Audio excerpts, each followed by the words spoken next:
Sorry, there's my dog, part two. I didn't know my live was cut off. I'm so sorry, you guys. I told you it's been a day. Ugh, I'm gonna wait a second and see if you guys come back. I have no idea where we lost each other, okay? When I took Dakota outside, I put my phone in my shirt and I couldn't see the screen or the chat. I have no idea where we lost each other, but come find me. I'm sending out an SOS. SOS to the world. Huh. Okay, I'm just gonna wait a second, see if anybody comes back. I have no idea where you guys where I lost you. I mean, fuck. I have no idea. I remember one time I was like going off about 35 minutes. I realized that they had cut my live, and it's like, are you kidding me? Hey Teresa, how are you, honey? Hey John. I'm glad to see people are getting notifications sometimes. I was just live and I took the dog out, and when I took the dog out, I put my phone in my shirt for a second because he's a handful, and it disconnected my live while I was speaking. So I am not sure where we left off, where we lost each other. But then when I got in and I took the phone out, I was like, oh my God, yeah.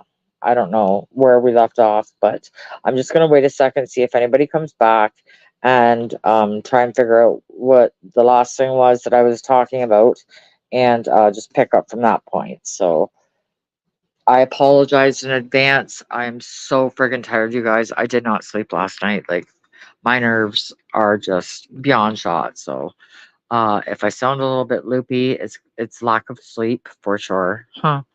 I'm just gonna wait a second. If anybody was here, hey, Co-Train, good. Does anybody know where I left off? Because what happened was is when I was taking Dakota outside, I put my phone in my shirt and I couldn't see the chat or the phone.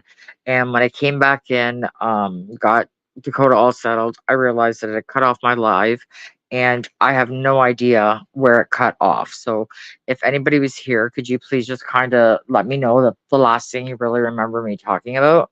Because I don't know how long I was talking. Not the first time, but this time I did it to myself. So thanks, Carmel. I'm glad you guys are back too. So I was just trying to finish my story, but I'm not exactly sure where we lost each other. But I sent out the search party and you're slowly coming back. So I appreciate that. If anybody remembers where I was at with the story that I was telling, that would be helpful. Um, but to make a long story short, it's been very, very stressful around here. We thought we had a place that fell through, trying to come up with a plan B, trying to keep my anxiety under control because like all I need to do is just focus on a plan and making it work.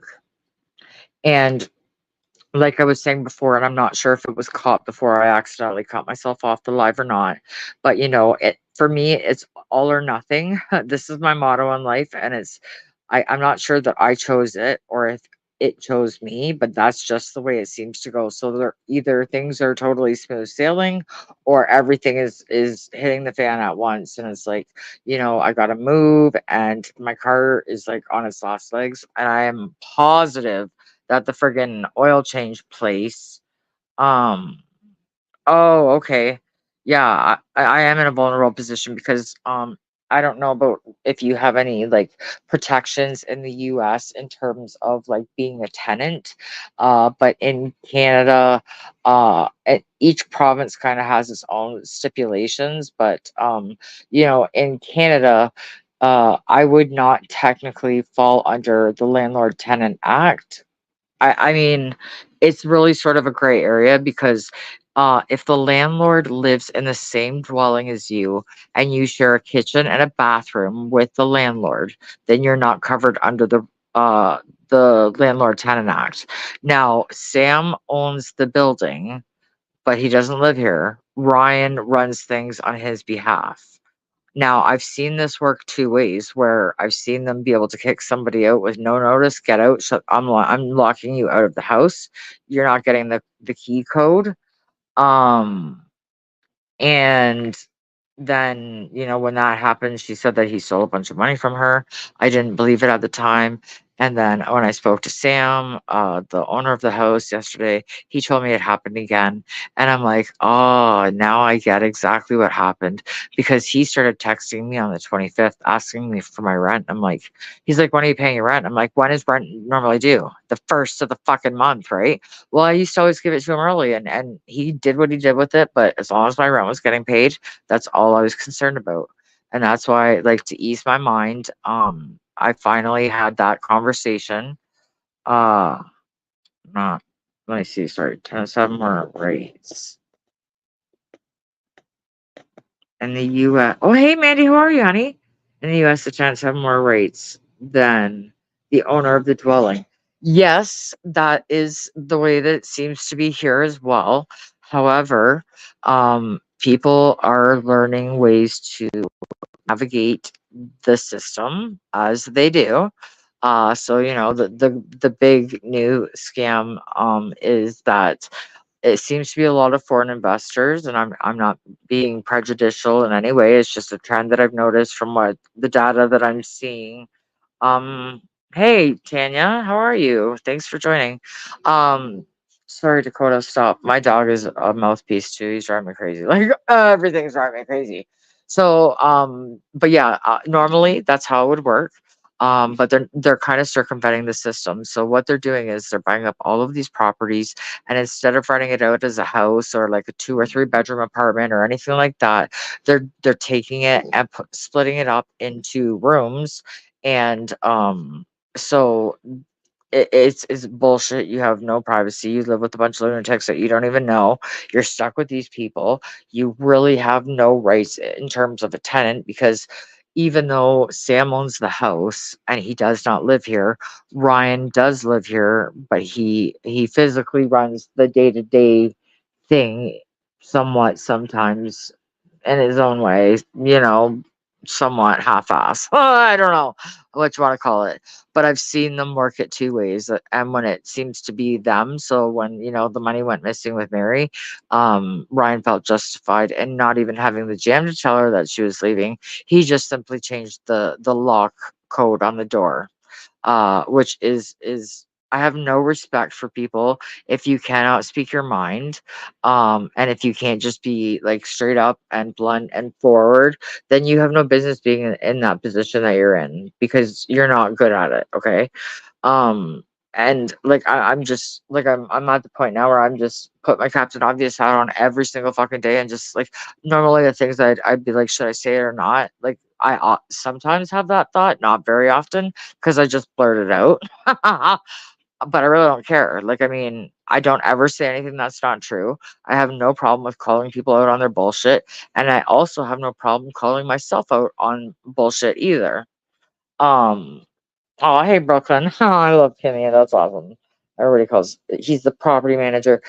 Okay, I think that's even too fancy of a fucking title for him. He is the basement dweller now because he went from having an office to moving things into his bedroom, then moving in himself into the basement. So if you want to call that a house manager who's made sure to lock himself away from everybody in the house and impossible to get a hold of, he has got me blocked right now because he is upset with me because I did not have the nerve to tell him that Deb was moving, and how dare I not tell him? And he expects all this loyalty from me, and it's like, dude, get off your fucking cross. We need the wood, okay? Um, it's an absolute shit show. There's so much I'm holding back from you guys right now, and I have to do it that way just for the remainder of the time that I'm here, because God forbid he watches this live. He's already heard more, but anything I've already said to you guys, I've already said to him. So, like, I am not one of those people that are like bitch about people not doing something and then turn around and not do it myself. Like, I think if nothing else, you guys know that I'm brutally honest and blunt, and I give zero fucks even when it's about myself. I'm maybe not even looking, the greatest, but I believe in being honesty. Like, honest gets you a lot further, okay? And that's just my theory. I have reasons for that, whatever, right or wrong, but I do have morals, I do have ethics, I do have integrity, I have loyalty, I have all of those traits that have somewhere been lost along the way. And we need to bring those back because fuck this world and their crazy mental illness bullshit. I do not identify as a giraffe. I'm not pissing in a kitty litter box, and I'm not going to indulge your fucking mental illness. And that's my opinion, and I'm entitled to it. So do what you do, live your best life, but do not, and I repeat, do not try and force it down my throat. I'm being extremely obnoxious when you do so. So that's just the way it is. So let me see here. Legally, you owe him rent and nothing more. Oh, I already paid my rent. So the way it works here, and this is another thing that I've never, well, I heard something close to this one. So let me tell you how it works here. So, you know how now this may be different everywhere, okay? Because I know it's different in Alberta, and I'll explain that after I explain this. And you guys let me know how it works in your area. Yeah, he's a fucking troll. He's a little basement dweller troll. I'm gonna get him a troll doll and put fucking like what do you call those things that he wears in his head? Oh shit balls. Not dreadlocks, but cornrows. Yeah, like little ghetto fabulous cornrow troll doll that lives in the basement. And I'm gonna make it a friggin' voodoo doll, okay? Because like people need to be messed with, and if there is a slight chance that they work, like I'm all over it, okay? So the way that it works in Ontario normally when you're in a normal place and not in an insane asylum is you pay first and last month's rent. So what that means is on your last month, you do not pay rent, okay? The way that this place is set up is very different. And you pay rent up until the day you leave. And then on the day you leave, excuse me, you get your last month's deposit back, which is actually a good thing. In this case, in this scenario, in this craziness, at least you know if you had to bail in a hurry, you're not walking away with your pockets empty, if you know what I'm saying. But the only other place that I've ever seen it work kind of weird like this was in Calgary, and the way they do it out there, like they break all kinds of laws, and I'm not even sure it's laws out there. Like I said, every province has its own thing, but they do first and last month's rent. And if you have a pet, you have to pay a pet security deposit, which you never receive back. In Ontario, that's illegal to do. And also, what was the other thing? Oh, and then when you move, the landlord has up to 10 business days to return your last month's rent. Which I am so not a fan of that because we got ripped off once, and I knew the guy was going to rip me off, and whatever, water under the bridge now. But so that's the only other way. I don't know how it works. Um, oh, don't make me cry. Please don't make me cry. That is the sweetest thing. Thank you so much. I think you're awesome too. And I've been going through such a hard time, but you know, I feel so lucky to have my work and my union. They know what that I struggle with PTSD, like, because they've seen the difference, right? Like, in me from before COVID, then after, and they seen like obviously what happened, right? And I knew there was a problem, and I got help, right? And they supported me through it, and that is so rare in this world today. And when I say rare, I mean like polar opposite, because most places would actually try and fire you, even though that's so friggin' illegal. That doesn't stop them. And the fact that, like, I mean, work and my union will call me like periodically.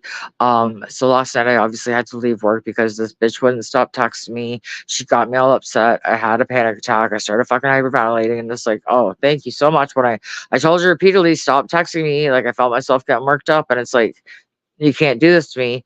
So like the manager even came and sat outside with me to make sure that I was okay until my ride came. And like it was just so sweet and thoughtful that it almost made me cry because it's like I can't believe that you know there's a company like that that still exists and does that because the, the little things mean a lot to a person like me. And you know, um sometimes because I come off a certain type of way, it surprises people that I'm actually kind of sensitive. Because you know, a lot of times, like what may appear as anger is really hurt, but uh, you have to be careful on how much you show and share with people.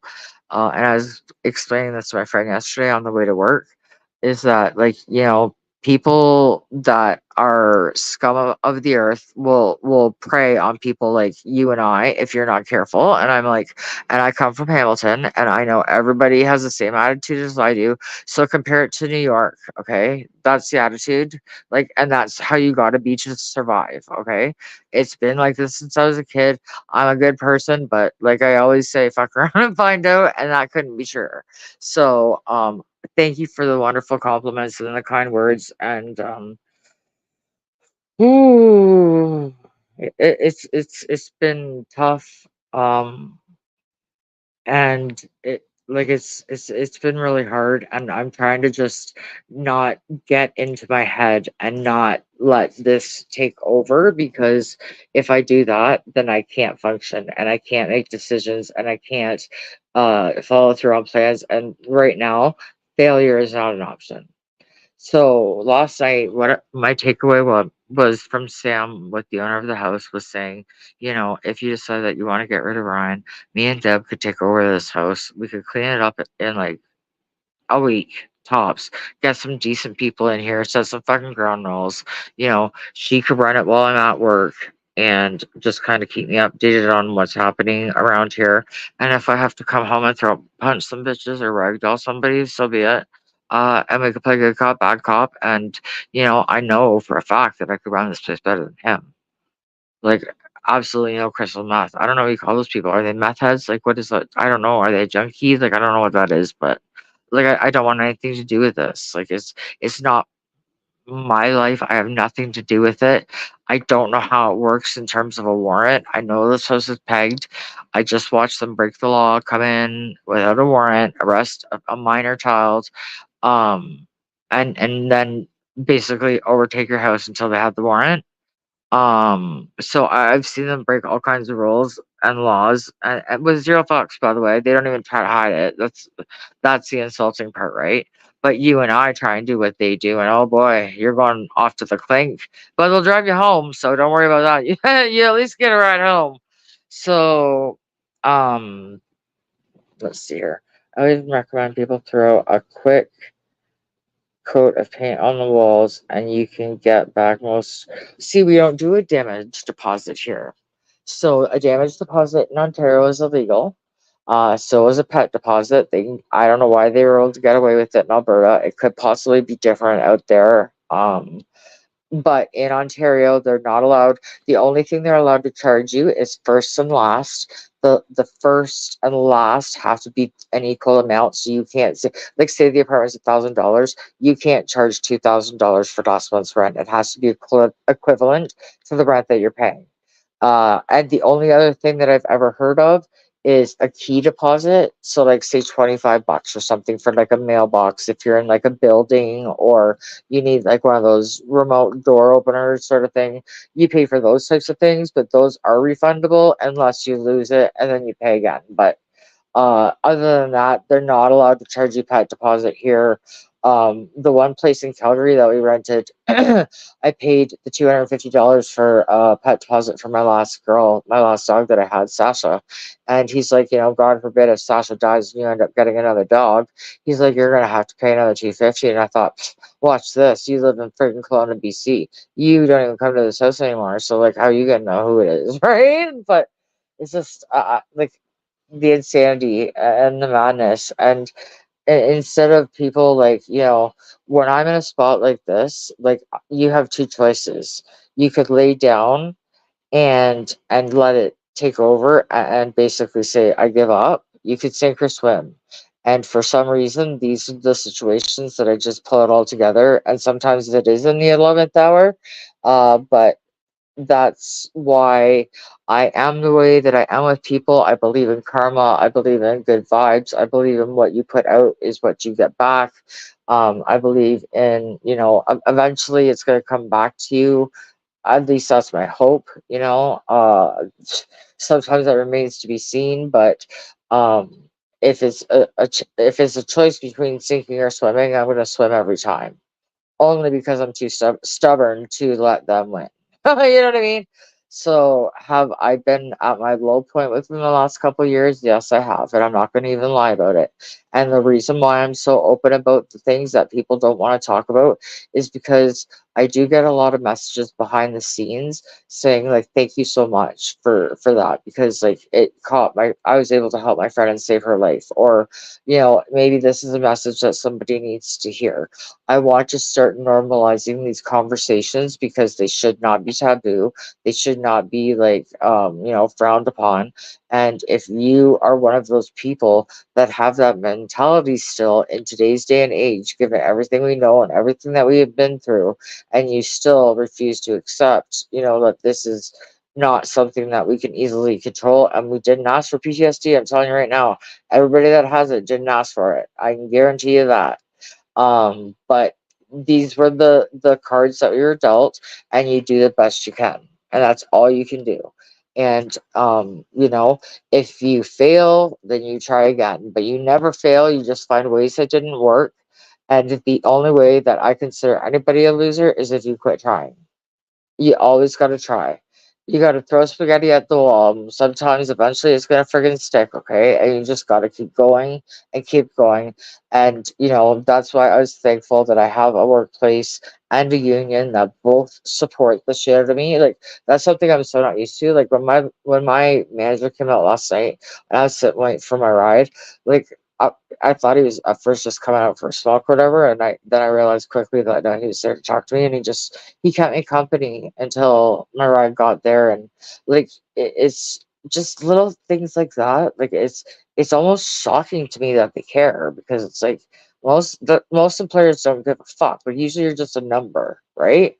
Not here. Like I mean, and I feel so fortunate, and I feel bad like saying this in front of certain people because maybe they haven't had the same type of treatment, but I had a couple choices, and I felt like after COVID, and I realized that things were starting to decline, and I had noticed a noticeable difference in myself. I humbled myself and went to them, and I told them, and then I went to my doctor, and I started getting referrals to the services that I needed to find my strength again, and to find my voice again, and to be okay with things that I realized logically I had no control over. I did my best things in my power within my toolbox to try and help. But at the end of the day, I'm not a doctor. I'm not God. I'm not a fucking mental health professional. I am just a person trying to wing it through life just like the rest of us. And that's all we can simply do. And if it helps even one person, then that can be my takeaway.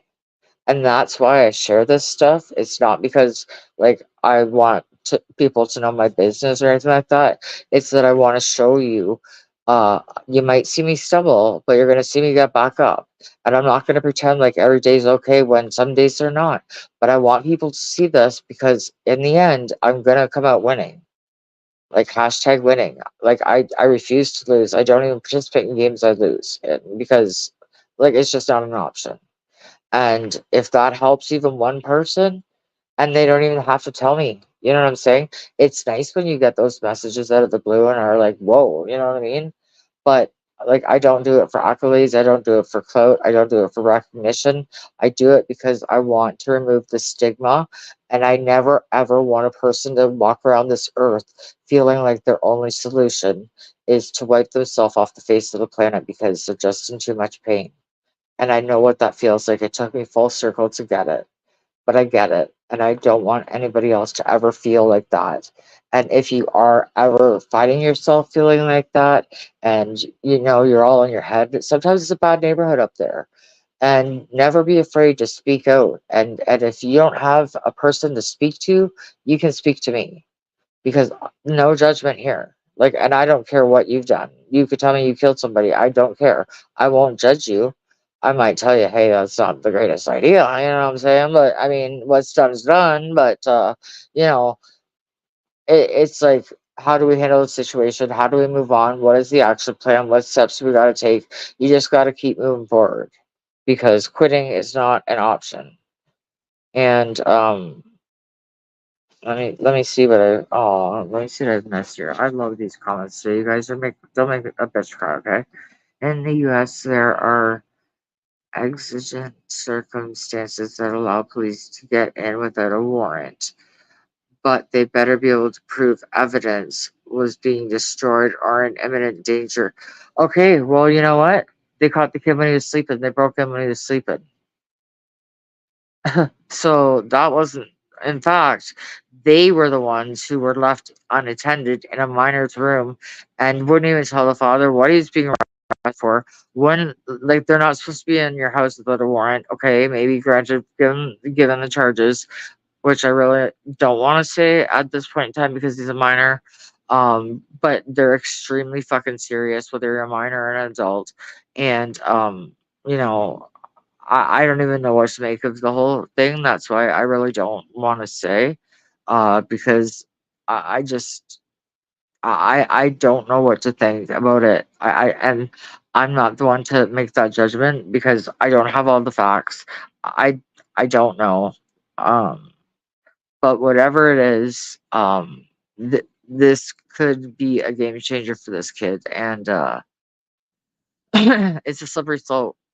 You know, when you put kids into the system at 15 years old, and God forbid, it's almost unheard of here in Canada, but they still do have the option to try you as an adult. Now, with him, I don't think they will because he's a scrawny little kid. Like he wouldn't make it in a fucking pen at all. Like he'd have to go on PC right off the bat. Like there's no way he like because he wouldn't even stand a fighting chance. He's 15. He's scrawny. He's tall. He's scrawny. Like I mean, he would be a dog's breakfast for some trauma, right? Like it just no, it wouldn't work for him. But because of the seriousness of the crimes that we're talking about here, and with his priors, which include weapons and armed robbery and other stupid shit, he's got himself in a lot of hot water, and I feel bad for him because I thought that he had potential to do better than what he was doing, and I still think he does, but like I'm almost to the point where I'm gonna say no, he doesn't now because like you know you're putting a 15-year-old in jail, okay? And I don't know how many times I've heard from people that have been to prison or to jail that you went in there with like a GED in your crime and you come out with like a fucking master's degree. Because really, if you think about it, it's not rehabilitation. You're putting a bunch of criminals together that have nothing but time on their hands to think about how to perfect the perfect crime. You know what I mean? And it's just like to me, it's it's a recipe for disaster, and you really need to have your head on straight when you get out of there to make sure that you are surrounding yourself with the right people, that you are making the right choices, you're following the framework of the law, and you're gonna make something of yourself. Like if it were my kid, I'd kick his ass from here till next fucking Wednesday, man. Like you're not even in school, you're 15 years old. Like I can't even criticize because I was the same way, but it was a different time back then. You know what I'm saying? This generation can't get away with that shit. Like, I mean, I think our generation was the last one that could by the hair of our chinny chin chin, you know.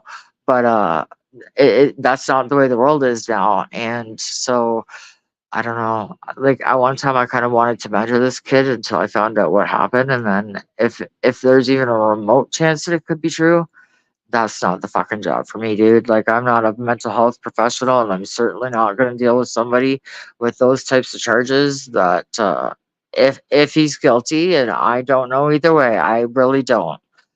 And at this point, I really don't want to know either.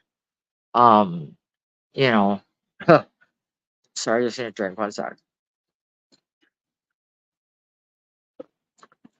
Um, I hope it's not true for his sake, but either way, he's gonna come out a changed boy or man. I don't know. It's not good. And all I can say is if I was that kid's parents, well, first of all, if I was that kid's parent, he wouldn't even be in the situation he's in right now. Anyways, okay. But having said that, uh, even sometimes good people make bad choices, and I can accept some some of that some of the time, but there is a limit to that in my mind, and I can't tell you the limit in my mind until we're there. There's just some things that are like, okay, I could overlook that because it was minor, but there's other things that once you hear them, you cannot unhear them, you cannot unsee them. It's not good. And if there's even a slight chance that he has done what they're accusing him of, I'm gonna go out on a limb here and say that this kid isn't gonna make it to freaking 25 years old, and it's sad. I see potential in him. And it's very sad when you see, like, this was a conversation I was having with my friend yesterday on the way to work. And I was like, it's hard when, like I said, I'm at the age now where I've had so many people in my life, like so many friends die of cancer, car accident, suicide, overdose, sudden death, heart attack. Like, and we know what that was caused from. But I'm at the point where, like, I used to have like 3 sectionals in my house just to see all my friends when they came over. Now, like, we're talking lazy boys, okay? Like, I mean, it dwindles. People move away. People die. People move on. You know what I mean? And it's really hard in this world today to find good, solid people. And I don't know why, because it's such a basic principle, but yet it seems so challenging to find. Like, I don't understand it. Does anybody else seem to find that in your city or your state? Because I'm really beginning to think that it's like a Brantford thing from where I live. Because when I moved out west, the people were so not like this. And like, is it like that where you are? Do you find it's hard? Like, the older you get, like your friend circle starts getting smaller. So you're like, okay, well, I'll let this one in and maybe make a friend or whatever. And, someone to hang out with, someone to go shopping with, someone to go have a drink with or whatever, right? But it's really hard to let that guard down when you've been burned by everybody that you thought you could trust, only to find out that you couldn't. And it's not fair to hold that against everybody else, but unfortunately, at some point, self-preservation takes over. And, I'm wondering if it's just my city, if it's like, I don't know what it is. Oh my God. And I need to figure it out because whatever it is, I need to get away from it. Uh, I really miss the old days, a time that will never exist again. And we didn't even know it at the time. You know what I mean? Like, there was so many things that we took for granted and didn't even know it. And then looking back now, you can be like, "Oh my God," like when I was growing up, we didn't have cell phones, we didn't have the internet, like, we were outside playing with friends. Our parents enrolled us in sports and did all of those things because, you know, it kept us off the streets, it kept us out of jail, it kept us out of trouble. It teaches you discipline, it teaches you, scheduling and teamwork and a lot of things that are gonna help you in your life in the future.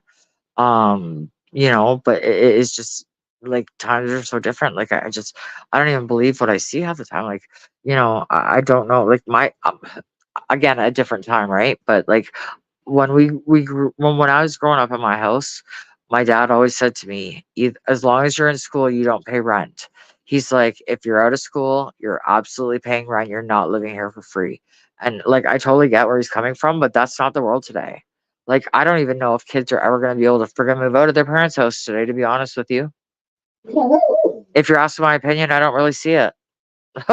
Because I don't see how they can afford it unless you have a partner that you're going to do it with or like a roommate or whatever the situation may be. But like, that's the way that they've got it set up now, is that, the days of having a 1 bedroom apartment on your own, like, unless I want to work, 120 hours a week. And I don't, because listen to how tired I am right now after not getting one night's sleep. Right. So, and tonight will probably be no better because I'll be afraid that I'll sleep in and not hear my damn alarm to get up for work tomorrow because I got to go in for double time. Can't turn that shit down. So, um, let me see here. Oh, you guys are awesome. I really appreciate the nice messages. Keep them coming.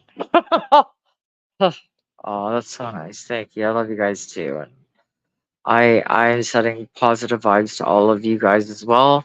I think we'll get through it, as long as you have 2 feet and a heartbeat and you get up every day and you do the best you can with what you've got, then that's all that anybody can ask for.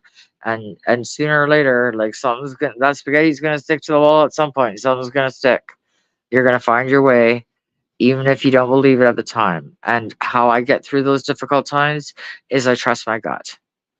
Because my head will fucking tell me one thing, my heart will tell me a different, but my gut will never fucking lie to me, and it's kept me alive in situations that I simply should not have been able to have walked away from, straight up. And that's my advice to people because, sometimes you get conflicting messages from your heart and your gut. So follow your gut. Follow your nose like Toucan Sam. Just follow your nose. But no, seriously, on a serious note, like when you don't know what to do, um follow your gut because it 9 times out of 10, and in fact I'm gonna go on a limb and say 10 times out of 10 it's never wrong. So um I think that we're all coming out of a difficult time that opened up our eyes, and we've seen how far things could go very quickly and how quickly life can change. And I think it taught me some valuable lessons. Never take time for granted. We always think we have more time. I've lost 12 people since June 26th. Two of them had their funerals on the same day, and I used to go to school with both of them from this. Well, no, I knew Ken earlier, but a lot of loss. And it took a lot of loss to realize that we can no longer take time for granted. You can't really take much for granted anymore. It's just it's an eye opener, and it changes the way that you look at life, the way that you live your life, and like I always say, you only live once. YOLO, bitches. And you know what? They make for good stories when you get old. Sit around and talk about the stupid shit we used to do, and if only people knew.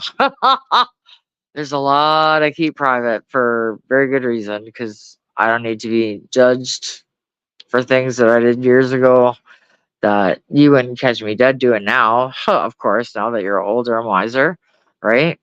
But there's some people that have miraculously gone through their life and still act like a fucking man child and still act like that teenager and don't want to grow up. And I laugh at them because it's like you need to know that how ridiculous you are and look and sound. And people are not laughing with you, they're laughing at you because you're a shit show. So get it together.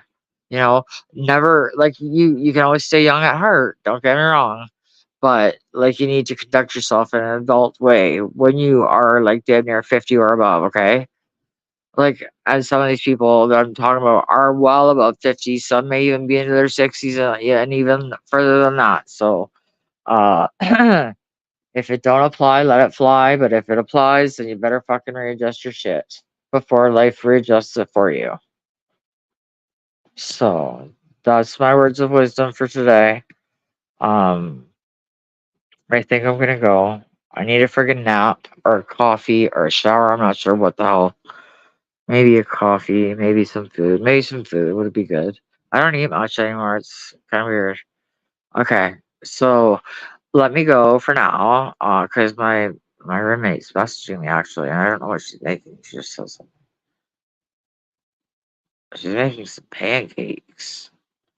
Oh, they're too heavy. I try not to do carbs, man. But I did just say I wouldn't mind eating, so. Alright, you guys, you know what? Maybe I'll call on tonight. I don't know what's going on tonight. I don't know if anybody has any lives planned or anything like that. Hopefully I can get a little bit of sleep so I'm more energetic and myself. I'm not like sounding like I'm doped up, which by the way I'm not. I'm just genuinely friggin' exhausted and tired. And it was a long, stressful week that ended off with a friggin' bang that I wasn't expecting. But I do what I do best, and when the pressure is on, I rise to the top, and that's the only way we can do it. And you do what you can, and that's all we do. That's what we do. So I hope I'll see you guys later.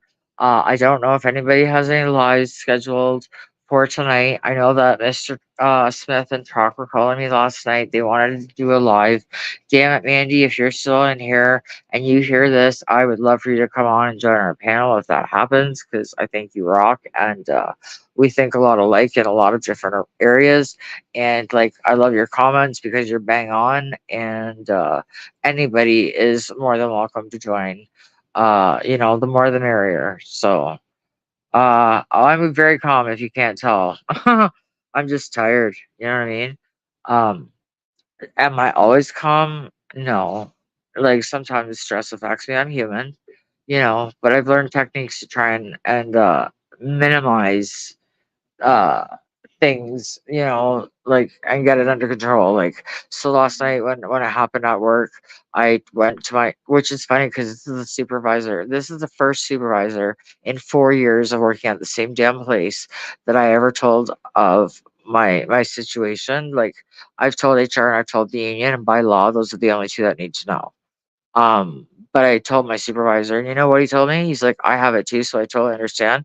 He's like, you just turn around, you go outside and get a smoke and like catch your breath and then come back when you're ready. And I was like, all right. And then by this time I'd already messaged my ride and I'm like, yo, bitch, I'm leaving. I need you to make it a rush. Cause if not, I'm walking home. I'm gonna start walking home, catch me on the highway. But yes, I will do my best to remain calm. Um, and when I find out what the plan is for later, I'm sure I'll see you guys around in someone's chat, if not back here. So thank you for joining me. Thank you for listening to me. I'm sorry that I sound so like friggin' monotone and just drained, but I am kind of just drained. So I promise you next time I'll sound more lively. Thanks for joining me, guys. Thanks for the new subs that have joined. I appreciate it. I'm not sure who recommended my channel or shouted it out, but thank you to them. I hope you enjoy it. I hope you're ready for me. I am a handful, I know that, but that's why they gave us two hands. So talk to you guys soon. Peace out, guys.